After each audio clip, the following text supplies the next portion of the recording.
Assalamualaikum warahmatullahi wabarakatuh. Bertemu lagi bersama gue Dr. S di channel Double Fat.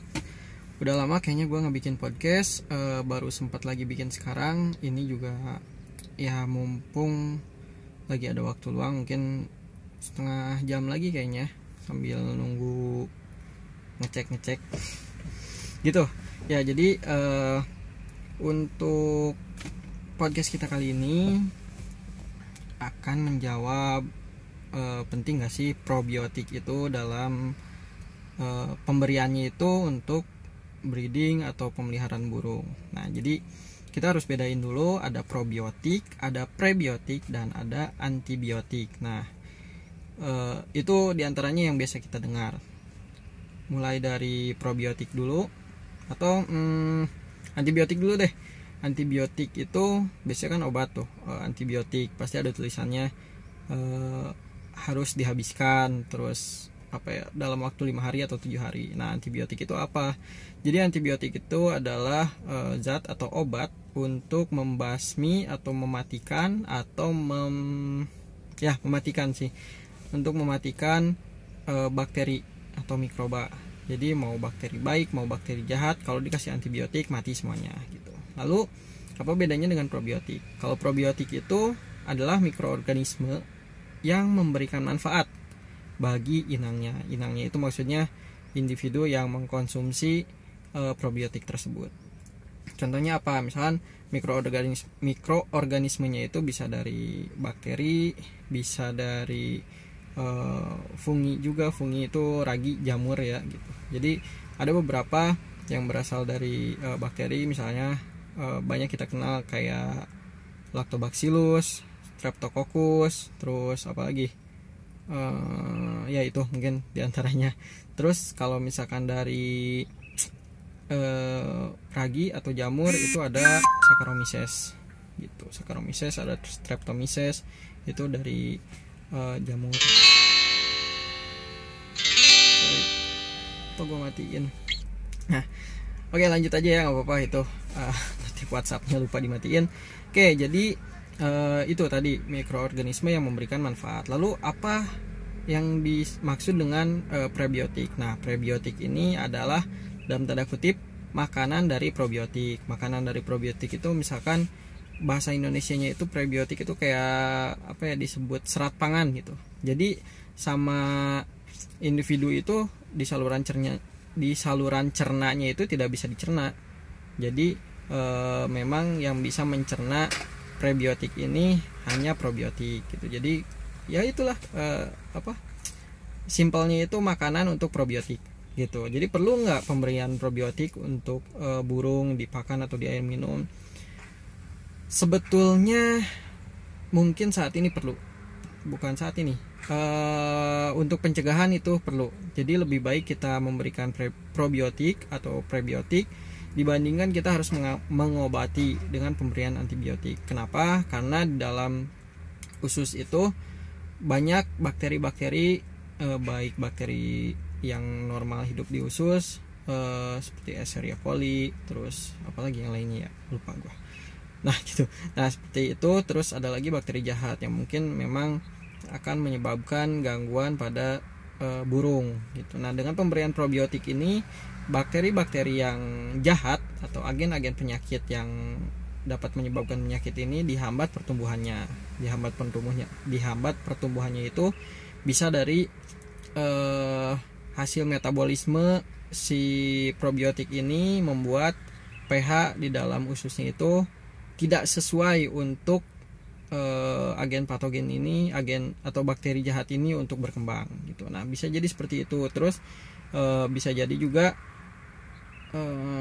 pertumbuhan bakteri baiknya ini banyak, maka si bakteri jahatnya ini kalah bersaing gitu. Jadi ada kompetitornya, karena kompetitornya banyak si probiotik ini. Nah, jadi si bakteri jahatnya ini tidak dapat dalam tanda kutip makanan ya. Jadi dia tidak bisa berkembang gitu.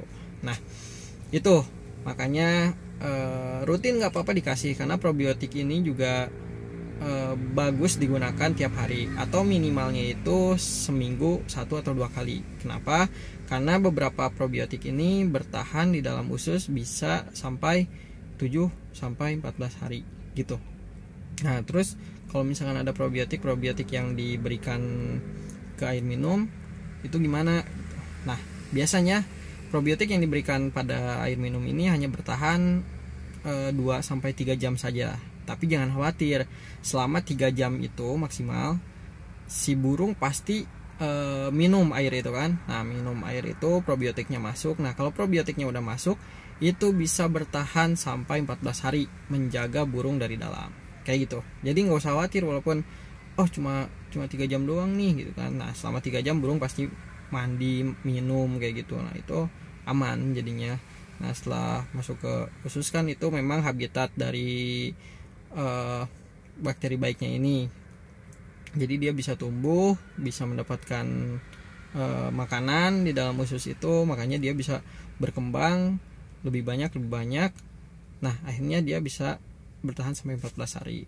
Terus kenapa kita harus memberikan berulang probiotik ini? Karena di dalam pencernaan ini bisa saja probiotik ini mati atau kalah bersaing dengan bakteri jahat, mungkin seperti itu, atau misalkan nutrisi di dalam ususnya sudah habis, atau misalkan sebelumnya diberi antibiotik dan antibiotiknya itu masih ada sehingga beberapa probiotiknya itu bisa mati. Nah, makanya itu kita bisa memberikan probiotik lagi, bisa memberikan lagi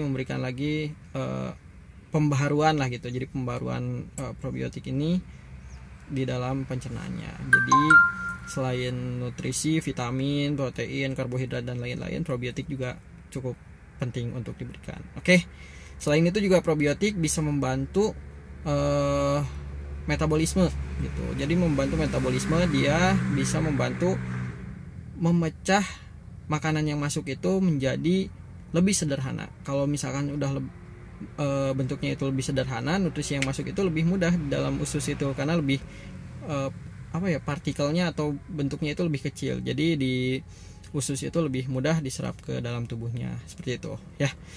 Oke, mungkin sekian pembahasan tentang probiotik. Jadi penting atau tidaknya, atau mau atau tidaknya diberikan tergantung teman-teman mau ngasih atau enggak. Jadi sekian dari saya. Oh ya, kalau belum subscribe dulu. Oke, ya mungkin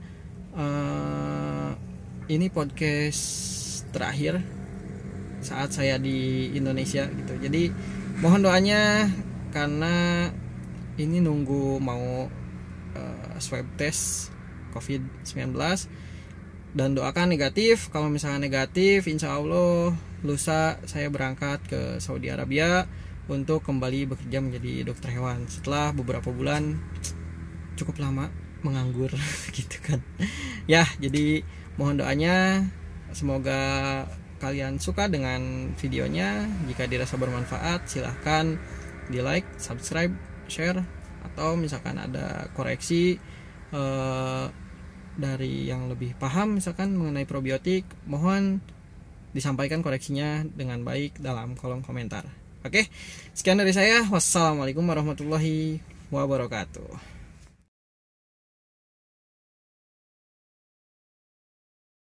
Oh iya, tambahan satu lagi.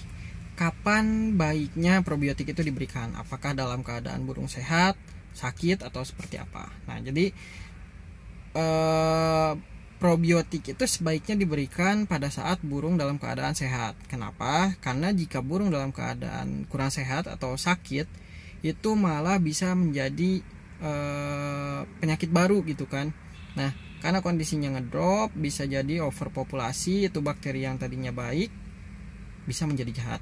Itu bisa terjadi gitu kan. Nah, terus selain itu jangan memberikan probiotik bersamaan dengan antibiotik. Jadi kalau misalkan dikasih obat antibiotik, udah kasih aja antibiotik kayak gitu. Stop probiotiknya.